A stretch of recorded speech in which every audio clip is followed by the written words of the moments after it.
Alors là, je voudrais parler de nos deux mémoires. On a une mémoire reproductrice, c'est-à-dire reproduire mentalement à l'identique une information. Alors ça peut être un mot d'orthographe, une carte de géographie, une image, un dessin, etc. C'est ce qui est valorisé par l'école. L'école montre quelque chose le mardi et demande aux enfants de reproduire à l'identique le vendredi. Mais ça nous a même créé une hypertrophie de cette mémoire. Alors qu'il faut savoir qu'on a une autre mémoire qui est une mémoire transformatrice.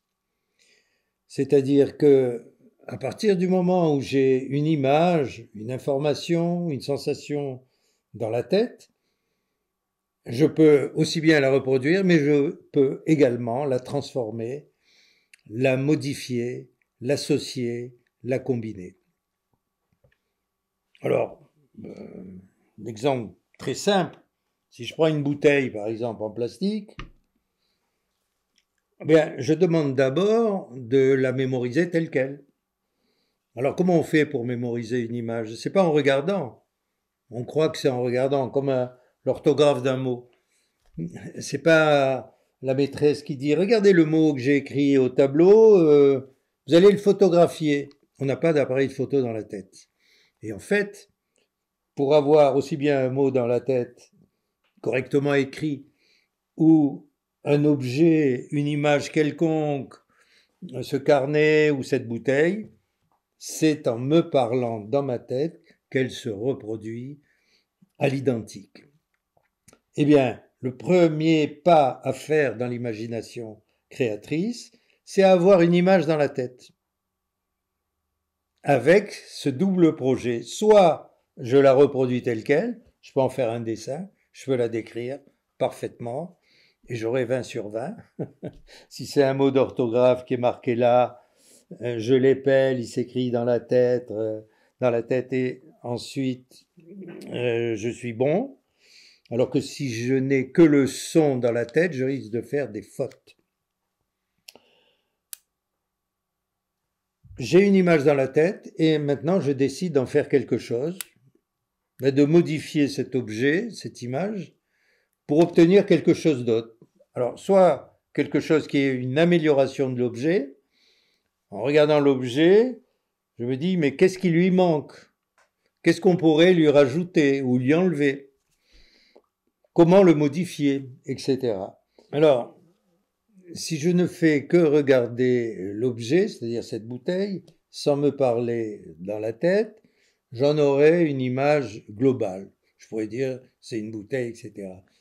Mais si je veux la reproduire fidèlement dans ma tête, il faut que je me parle tous les détails. L'étiquette, la couleur, ce qui est écrit, etc. Et plus je vais me parler, plus l'image va se compléter dans ma tête. Alors, si par exemple je regarde la bouteille sans me parler dans ma tête, sans utiliser mon discours intérieur, sans décrire en mots ce que je vois, eh bien j'aurai une trace globale. Je pourrais dire, bah, j'ai vu une bouteille. Si on me pose des questions en disant mais elle est de quelle taille, de quelle forme, il y a quoi à l'intérieur, quel est le niveau, est-ce qu'il y a des traits particuliers, qu'est-ce qu'il y a marqué sur l'étiquette, etc. Là, je ne pourrais pas répondre. Mais par contre, si je me dis tout cela en moi, avec ma voix intérieure, eh bien, de façon miraculeuse, ça va se placer dans l'image. Il suffit ensuite que je regarde ailleurs, parce que notre cerveau ne peut pas à la fois voir à l'extérieur et voir à l'intérieur. Je regarde ailleurs et je me replace dans l'image que mon cerveau a fait pendant que je me parlais, pendant que je décrivais. Et à partir du moment où je vois la bouteille dans ma tête, je retourne pour comparer mon image mentale et l'image réelle. S'il manque des choses, je complète en me parlant. Si c'est bon, je m'arrête. Bien, c'est exactement ce qu'il faut faire pour mémoriser l'orthographe d'un mot. Je regarde le mot, je me parle des difficultés du mot. Tiens, là, il y a deux L, il y a deux N, il y a une lettre muette, il y a H, etc. Ensuite, je le découpe en syllabes. J'épelle, en prononçant, je prononce le son de la syllabe. Par exemple, vinaigre, vinaigre. Et j'épelle vi, c'est VI, etc., etc. Et ce faisant, je constate que le mot s'écrit dans la tête. Et d'ailleurs, on peut aussi l'écrire en ce qu'on appelle écriture blanche. Je l'écris en l'air. En l'écrivant en l'air, il s'écrit. En bougeant mon doigt, je vois les lettres qui se forment. J'en fais le dessin. Je peux dessiner très très vite grâce à mon doigt. C'est pour ça qu'il faut dire aux enfants, tu te parles dans la tête, mais aussi avec ton doigt, tu imagines que tu es en train de l'écrire dans l'air. Ce qu'on appelle l'écriture blanche. Bref. Donc, ça étant installé, j'ai deux projets. Je peux à la fois reproduire la bouteille le plus précisément possible, mais je peux également avoir un autre projet qui est le projet transformateur, qui va modifier. Alors, peut-être pour découvrir quelque chose d'inédit, de nouveau de la bouteille, peut-être pour, tout en la regardant, en disant mais qu'est-ce qui manque à cette bouteille pour qu'elle soit peut-être plus utile. Là, j'ai un projet utilitaire. Ou alors, je peux également en faire un projet artistique. En disant mais tiens, je pourrais changer la fonction, c'est-à-dire c'est plus un récipient. Quand je fais cet exercice avec différents groupes, avec des enfants ou des adultes, et je leur dis, voilà, vous laissez la bouteille se transformer dans vos têtes et puis après vous me dites un peu ce qui s'est passé. Alors il y en a qui me disent, moi je vois une fusée. Ils ont pris la forme inductrice de la bouteille et ils voient une fusée. Alors il y en a d'autres plus banalement me disent, on la coupe en deux. Je peux faire un pot de fleurs avec la base et un entonnoir avec le haut. Je l'ai eu. Eh bien ça, c'est déjà de l'imagination. Parce que la bouteille, elle n'est plus la bouteille, parce que mentalement, je l'ai rendue mobile, je l'ai transformée, je peux l'associer avec quelque chose d'autre. Je peux rajouter, je peux enlever, etc., etc. Ce sont ces processus qui sont utilisés par l'inventeur comme par le découvreur. Pour aller plus loin, pour être dans le côté de l'imagination créatrice, je propose à des personnes, les personnes qui viennent me voir, aussi bien des enfants que des adultes, je leur dis, voilà, maintenant, vous savez que vous pouvez transformer la bouteille. Mais maintenant, ce que vous allez faire, vous allez imaginer que vous êtes la bouteille. C'est de l'incarnation. Et c'est le procédé utilisé par l'écrivain, par celui qui se déplace, qui se met à la place de l'autre, qui essaye de vivre les choses et ensuite de les décrire ou de les écrire. Et alors, curieusement, quand ensuite je débriefe et je dis, mais alors qu'est-ce qui s'est passé? Il y a des personnes qui ne supportent pas le bouchon. Je me suis senti très mal. Ils ont incarné. Et d'autres se sont déplacés. Alors, qu'est-ce qui s'est passé? Moi, je me suis déplacé, je suis allé au centre de recyclage, par exemple, etc. Donc, il y a tout un imaginaire qui peut venir. Aussi bien créer un malaise. Il y a des personnes qui n'ont pas pu faire l'exercice parce qu'ils se sont sentis étouffés et qu'il fallait absolument que la tête sorte du haut et pour pouvoir respirer. Donc, c'est très intéressant, ce procédé. On verra ensuite comment ça peut servir pour inventer une histoire, modifier, etc. Alors, maintenant,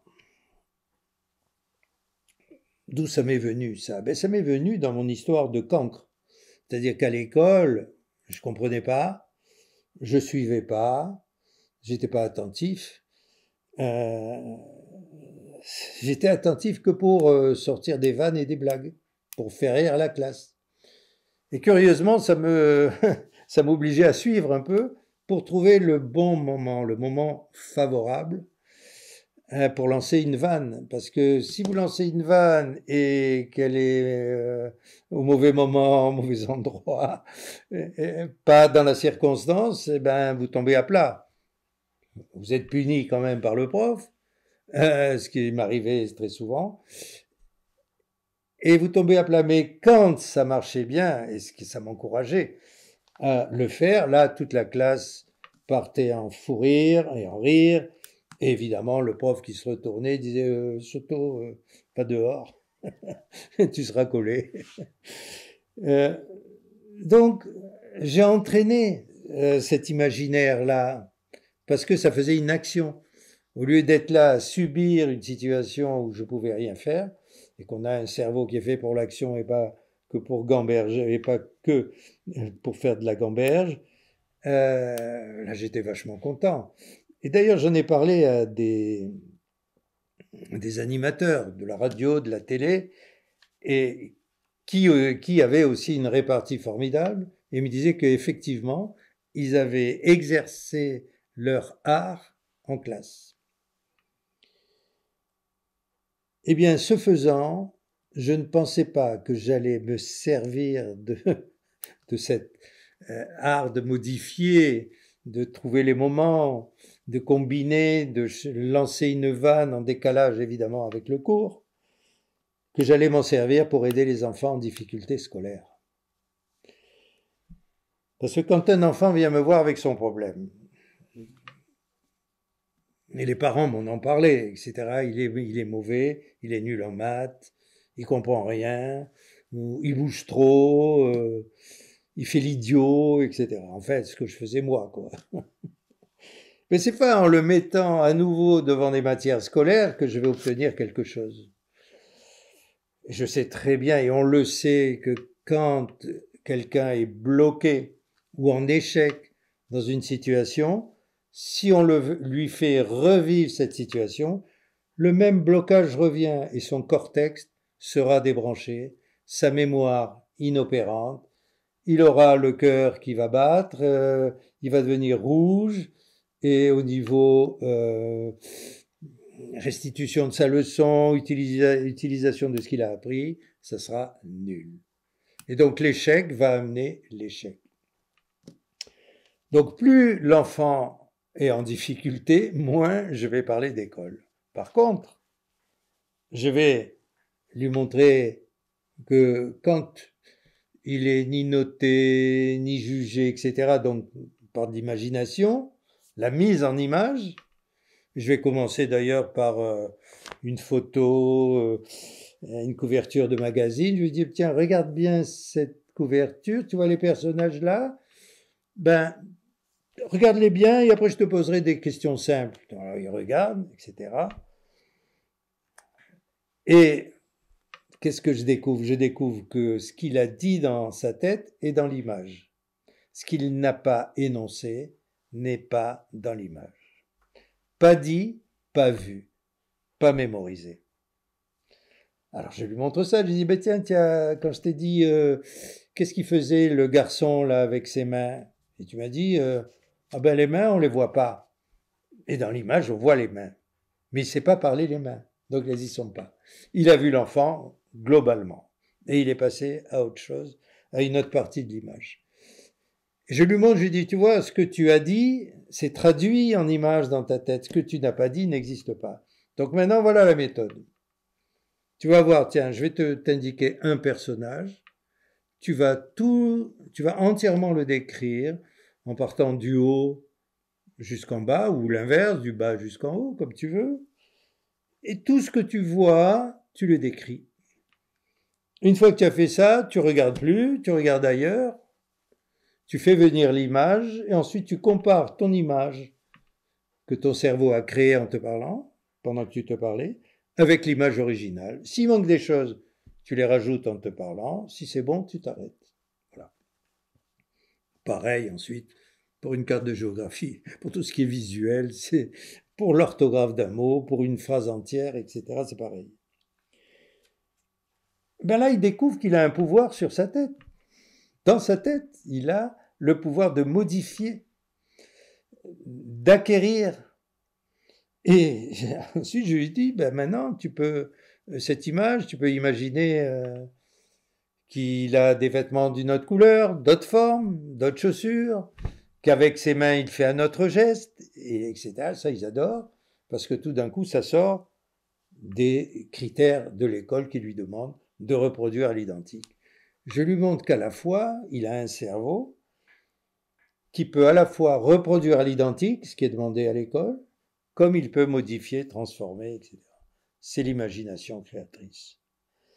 Et donc, plus cet enfant est en difficulté, plus je vais lui montrer que, en fait, s'il utilise son cerveau au minimum, il peut avoir un résultat positif. Et c'est ce qui fait que depuis 35 ans, j'ai des résultats avec ces enfants qui ne sont pas condamnés à l'échec. Et dès qu'ils viennent me voir, je ne fais pas un bilan, je ne fais pas de diagnostic.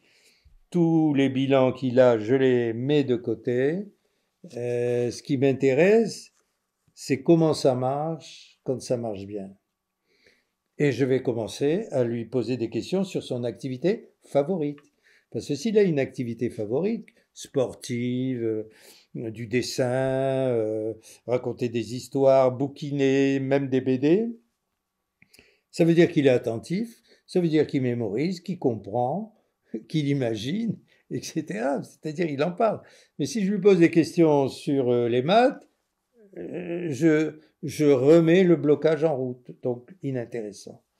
Et mon but, ça va être de transférer son profil performant, hein, puisque il est attentif, il mémorise, il comprend, il imagine, il réfléchit, de le transférer dans les matières où il a des difficultés. Voilà, là, ça a été une étape très importante parce que je me sentais pas, moi, étant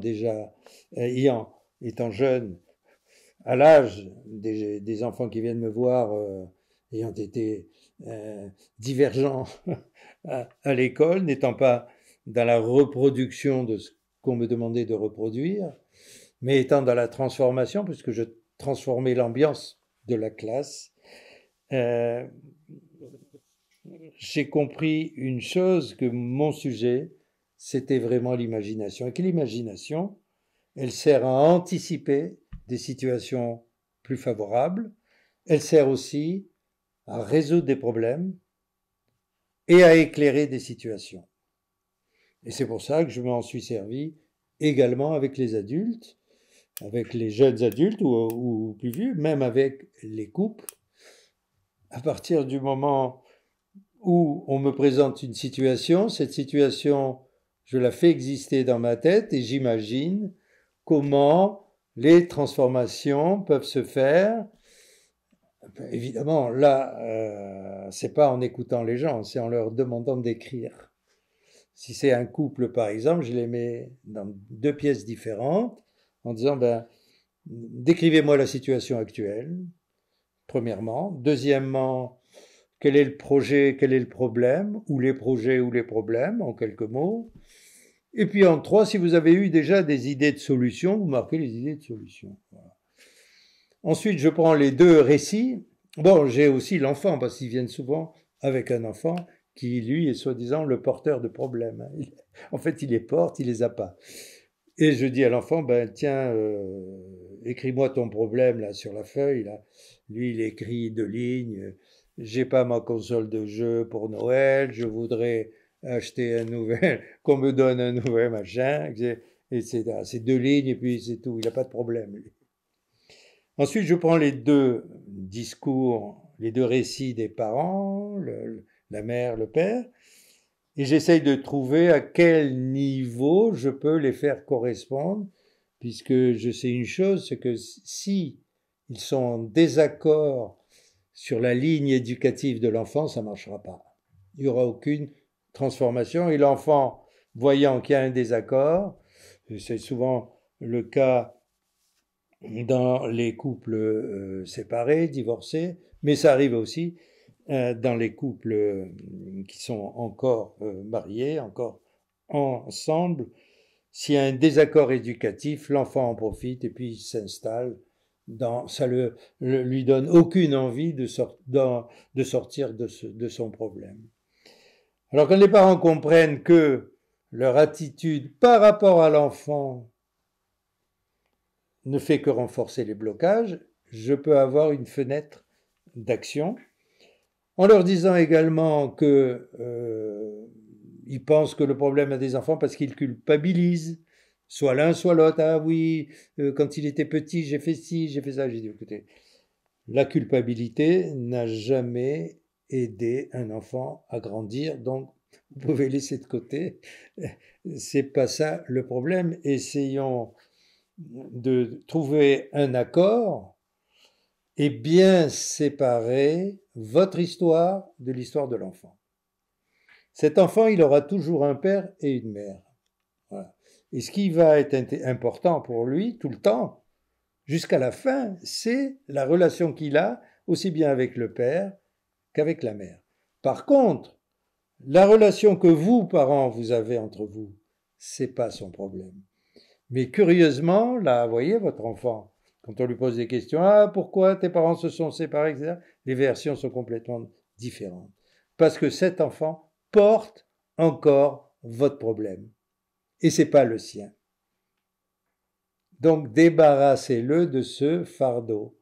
Parce qu'il est tout le temps à regarder, dans vos disputes, il est très malheureux de ça, parce qu'il n'a aucune action possible. Il ne peut rien faire, sauf se mettre lui-même en échec. C'est clair et net, et ils comprennent, et puis ça leur parle beaucoup. Et à ce moment-là, je peux avoir une modification de la relation. Seulement après, alors peut-être, il faut aller un peu plus loin avec les parents, travailler avec l'un, avec l'autre, les revoir ensemble, et à un moment donné, réunir toute la famille pour dire, bon voilà, remettre à plat les choses. Et comment on va dire ça, toi, quand tu es chez ton père, tu ne parles pas de ta mère. Et toi, quand tu es chez ta mère, tu ne parles pas de ton père. C'est ta relation, mais ce qui se passe entre eux, entre tes deux parents, qu'ils soient ensemble ou séparés, ce n'est pas ton affaire, c'est leur affaire. Alors, un exemple d'imagination créatrice, d'où elle naît et comment cette imagination peut disparaître aussi, c'est quelque chose que j'ai fait en classe et d'autres aussi l'ont essayé. L'enseignant ou l'enseignante prend une craie rouge et fait un gribouillis au tableau. Demande par exemple à une classe de maternelle, des petits, en disant « c'est quoi ça ?»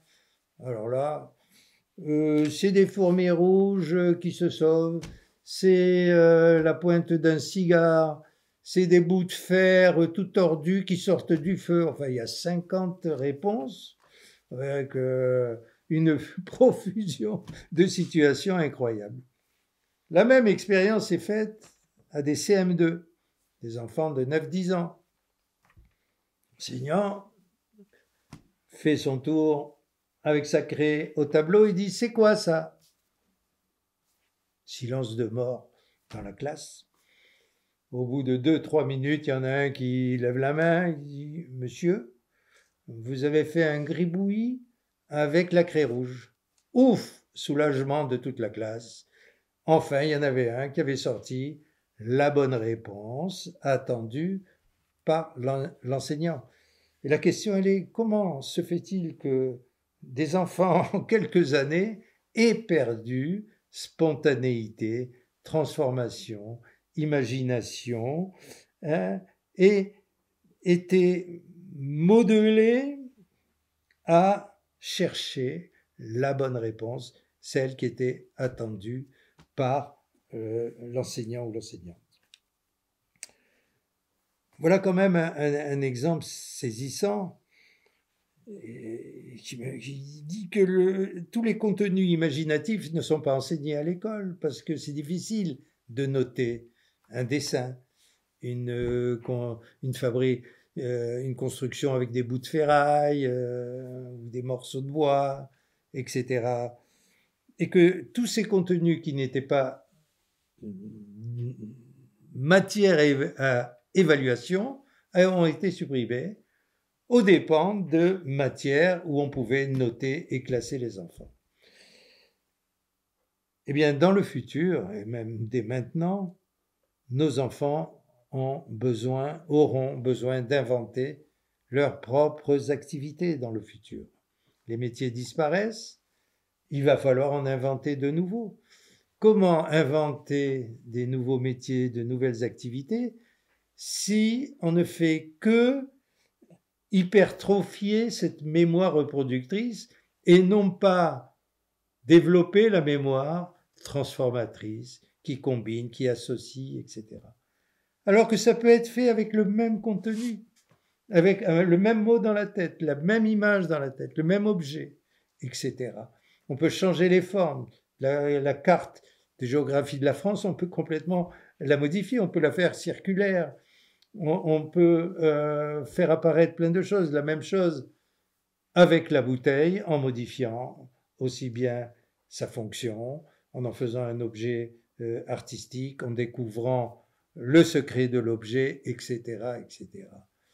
Pourquoi l'école ne fait pas ça? Parce qu'aujourd'hui, les réponses, elles sont au bout de 2 clics avec l'ordinateur, sur l'ordinateur ou sur le téléphone.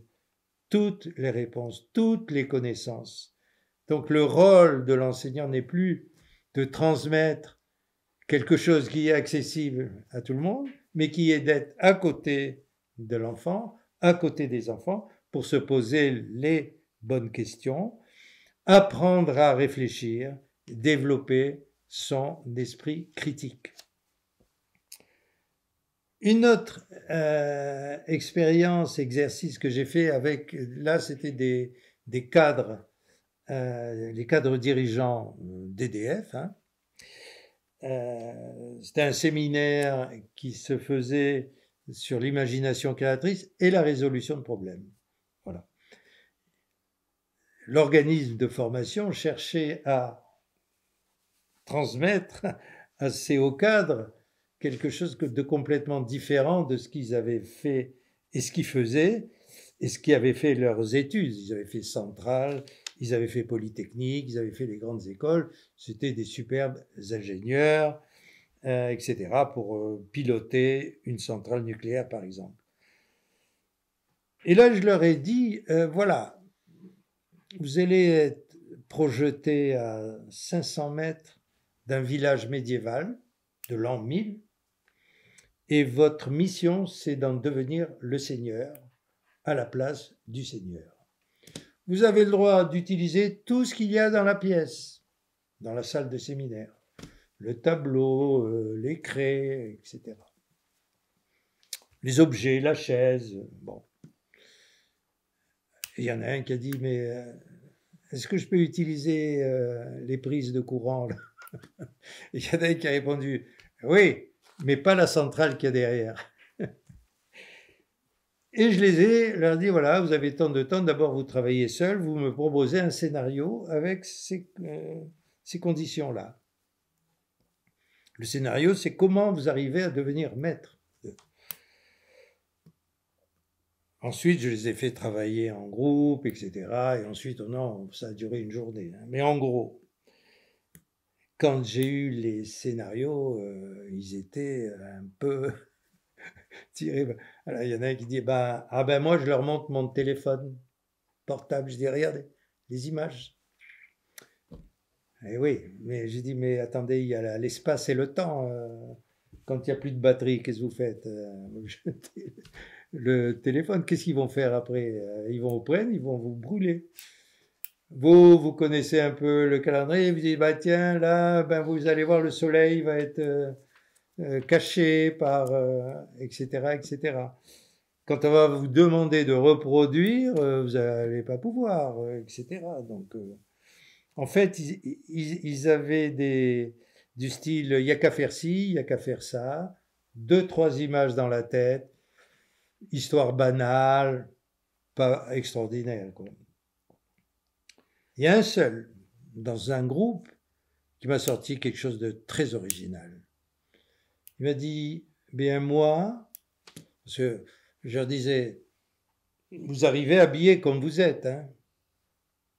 Donc imaginez, vous sortez comme ça d'un buisson, habillé comme vous êtes, vous dirigez vers le village, vous n'allez pas faire long feu, quoi. Comment vous faites? Alors, essayez de trouver des idées pour ici, vous déguisez, ensuite vous voyez quelqu'un, etc. Quelque chose qui peut avoir une crédibilité, qui n'est pas un conte de fées. Et il y en a un qui me dit, ben moi, je suis l'eau. Je dis, comment vous êtes l'eau? Il me dit, ben oui, je suis l'eau. Et j'arrête de couler. Si je ne deviens pas le Seigneur à la place du Seigneur, et le Seigneur à la place du Seigneur, et il refait couler l'eau. Voilà comment il prenait le pouvoir. Je dis, ça, c'est très original. Je dis, mais vous êtes patron d'une centrale, d'une division, etc. Il me dit, ah non, non, non, moi je suis aux ressources humaines et j'ai un doctorat en lettres. Ah, j'ai dit, tiens, une autre formation. Et les autres, vous voyez bien que du fait de leur travail quotidien, de leur pratique et de leur formation, l'imagination créatrice, la résolution de problèmes, c'était quelque chose dont ils n'étaient pas familiers.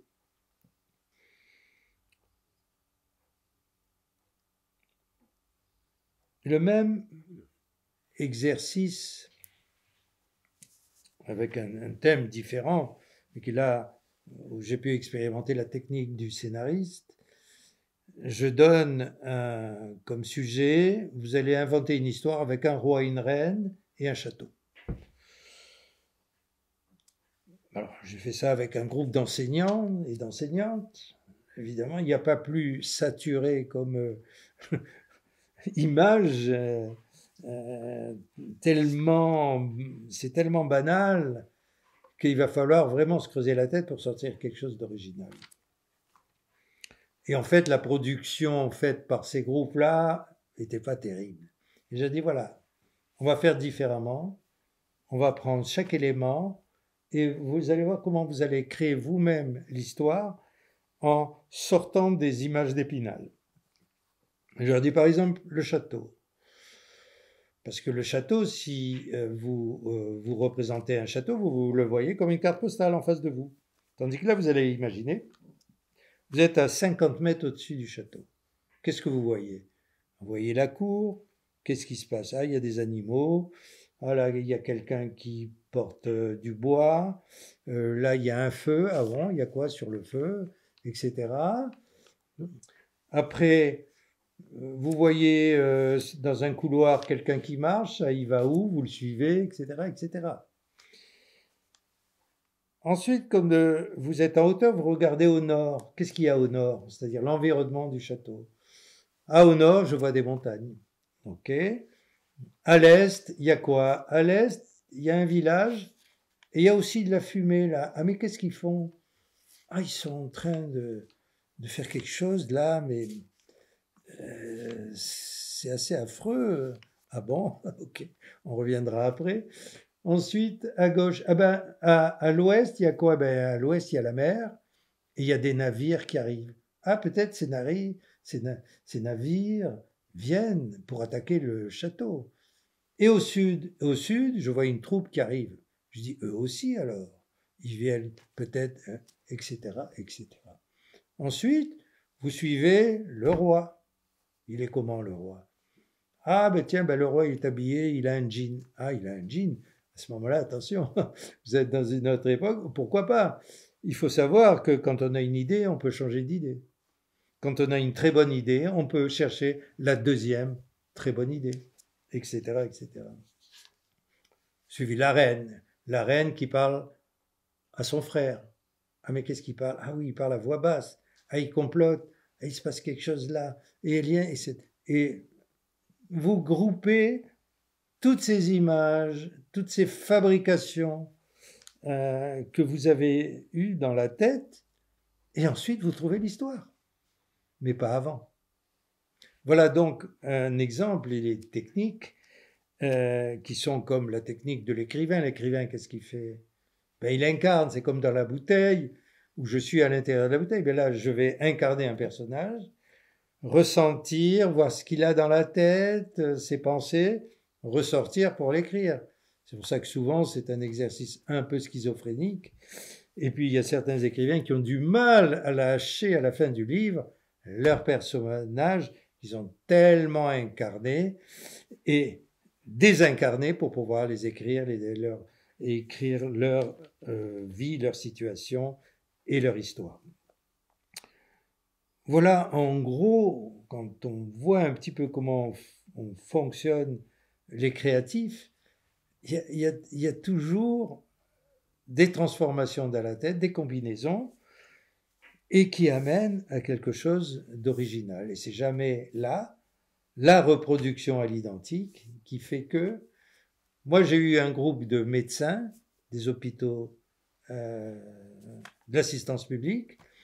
Dans un groupe d'une douzaine, il y avait toutes les spécialités, cardiologues, anesthésistes, etc.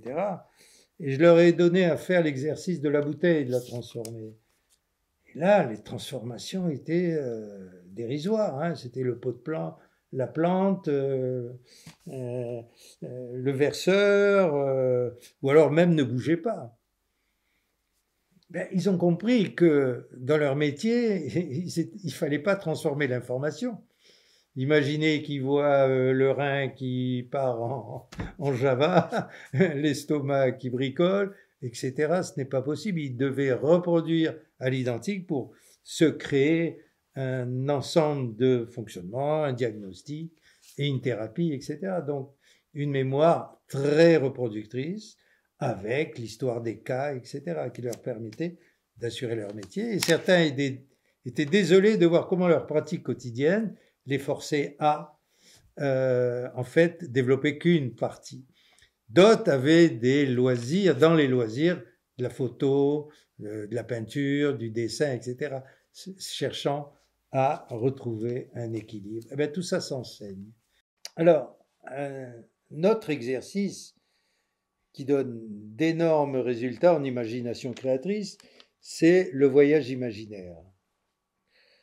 Donc la situation, je dis à la personne, à l'enfant ou à l'adulte, de fermer les yeux et d'imaginer dans sa tête une voiture, peu importe laquelle, d'accord, jusqu'à obtenir une image de la voiture. Et je leur demande, elle est vue de face, de profil, de l'arrière. Donc, ils la voient au centre de leur cadre visuel. Ils me la décrivent.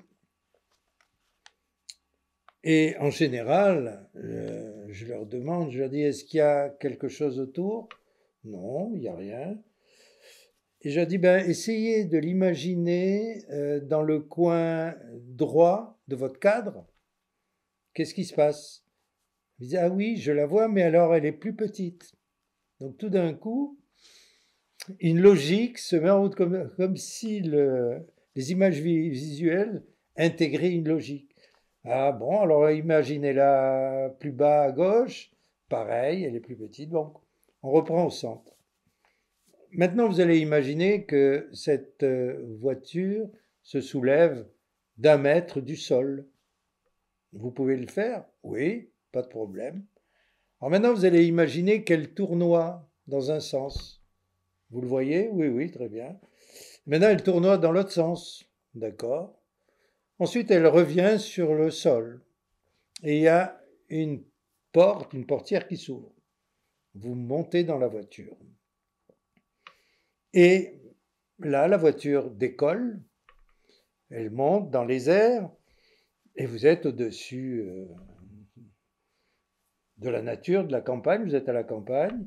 Et la voiture va faire son petit voyage. Elle traverse des villes, des villages. C'est très agréable, il fait bon, vous êtes en sécurité. Vous regardez par la vitre, vous voyez tout ce paysage. Ensuite, la voiture arrive au-dessus de l'eau, l'océan, et elle plonge dans l'eau. Elle est complètement hermétique, il y a il n'y a rien, il n'y a pas d'eau qui rentre. Et puis, elle est dans ce milieu marin. Vous voyez les poissons, vous voyez les rochers, vous voyez les algues, etc. Et à un moment donné, il y a une grotte. Elle rentre dans cette grotte. Et au bout d'un moment, elle arrive dans un grand espace où il n'y a plus d'eau. Et, à ce moment-là, la portière s'ouvre et vous descendez. Et vous observez la beauté de cet espace-là. Vous marchez. Et là maintenant, à vous d'imaginer tout ce qui se passe. Et je laisse pendant quelques minutes la personne ou l'enfant dans son récit. Et après, je lui demande de raconter. Et ensuite, on revient à la voiture, on repart, on refait le chemin, sauf que, à un moment donné, on est dans une ville et la voiture va s'arrêter à un niveau d'un appartement. Et en fait, c'est l'appartement que vous avez habité avec vos parents. Vous arrivez à pénétrer par le balcon, vous rentrez, vous retrouvez votre chambre quand vous aviez 4-5 ans. Vous retrouvez vos affaires, vous ouvrez le placard, vous voyez vos vêtements, vos jouets. Vous installez sur votre lit et vous faites une petite sieste. Il n'y a personne dans l'appartement, vous vous sentez bien. Et au bout d'un moment, vous vous levez et vous repartez avec la voiture. La voiture refait le chemin inverse et atterrit ici. Vous pouvez ouvrir les yeux maintenant. Voilà, le voyage imaginaire, c'est quoi? C'est-à-dire que la personne, l'enfant, l'adulte, transforme et met en image ce qu'il entend et part en rêverie. Et ça, c'est le pouvoir de l'imagination. Mise en image des mots qui sont dits par une autre personne et qui permettent de créer un film. Mais on peut le faire soi-même.